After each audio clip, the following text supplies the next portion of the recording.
Okay, so during the ICR audition, we had an audition for how many? 11 different choreographers. In the span of 3 hours, which actually extended to 4. And for Alisa's audition, she had us do more of an endurance-based kind of thing. So we were playing a lot with jumping and crawling, so playing with like level changes and how we can maneuver to and from the ground. Weight shifting, really, and the way that Alisa demonstrated it was in a huge circle. So we had people running, and then at this time we were also curling into balls and rolling like a log, and then up back on our feet. And I felt that Alisa's matched her description. It was the most clear to me, like what she described her process to be like. I could imagine what we were doing in the audition, how it would work in a process, and it just really excited me. So come the process of the work, we met up to talk about scheduling, and then we're just shot right into it. And we started out with more weight shifting and discovery of the positions and crawling. We did some laps and running, and started to begin to test ourselves, I think, really physically and intellectually, because we started out with patterns and different lines.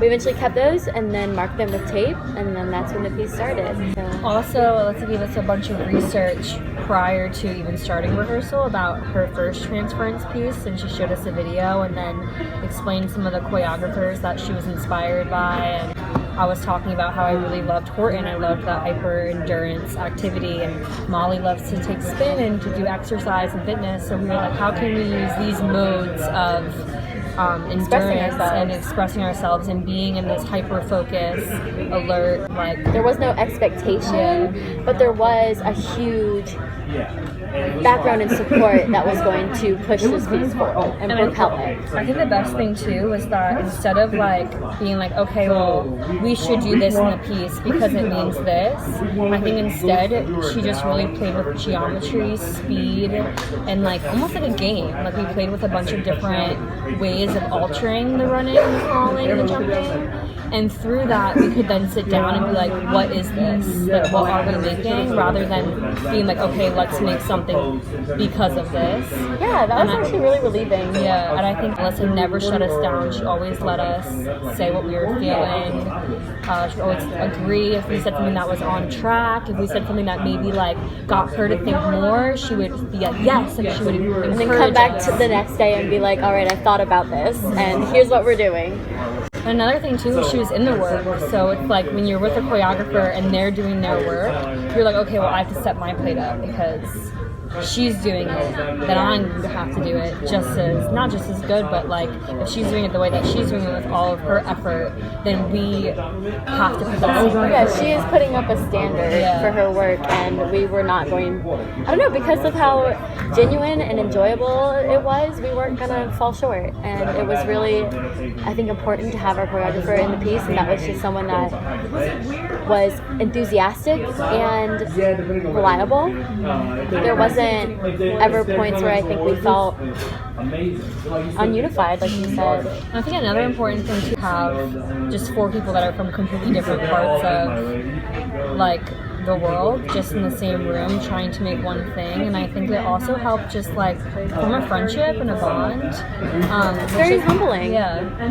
And I think that was something that we brought to the ICR informal showing, was a very humble approach that we really just enjoyed what we were going to put out there, and we're proud of what we had accomplished. To get through the piece, not just once, but 3 times. And I was trying to think there's something else I wanted to say. Oh, that we were all females. Like, we never see the piece.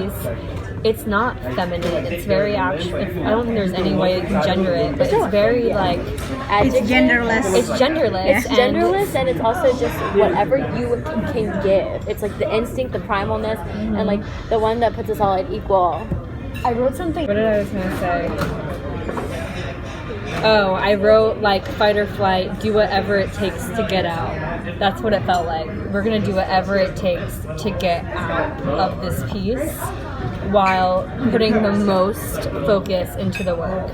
like I trusted her research, and I trusted her judgment and her eye, and it was just, she never came in and was like, let's just start over again. She was like, okay, well, we made this, and we're gonna, I don't like how it is now, but how can we make it better so we can keep the foundation, but just highlight it in a different way, which is so nice. But it wasn't. And mental energy. Yes. Because the piece got easier as our mental energy grew more comfortable with the material, and so then we could really just pour ourselves into it. It's less like the stop and go and more just do it.